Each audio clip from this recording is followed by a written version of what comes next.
ரசூலுல்லாஹ் கேட்கறாங்க, கைஃபா அஸ்அலு ரப்பி, அல்லாஹ்வின் தூதரே நான் இறைவனிடத்தில் எப்படி துஆ செய்யணும், நான் அல்லாஹ்விடத்தில் என்ன கேட்கணும், எனக்கு கேட்க சொல்லித்தாங்க, துஆ கேட்க சொல்லித்தாங்கன்னு கேட்கறாங்க.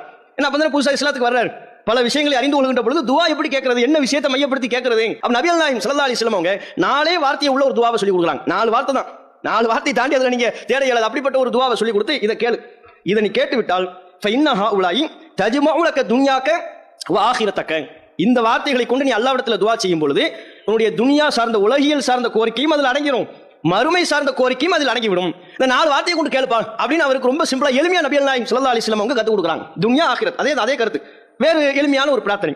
அது என்ன துஆ? நபிகள் நாயகம் அவங்க அவங்களுக்கு சொல்லி கொடுத்த அந்த புதுசா இஸ்லாத்தை ஏற்றுக்கொண்டு அவருக்கு சொல்லி கொடுத்த துஆ தான் அல்லாஹும்ம ஃபிர்லி வர்ஹம்னி வஆஃபினி வர்ஸுக்னி. 4 வார்த்தை.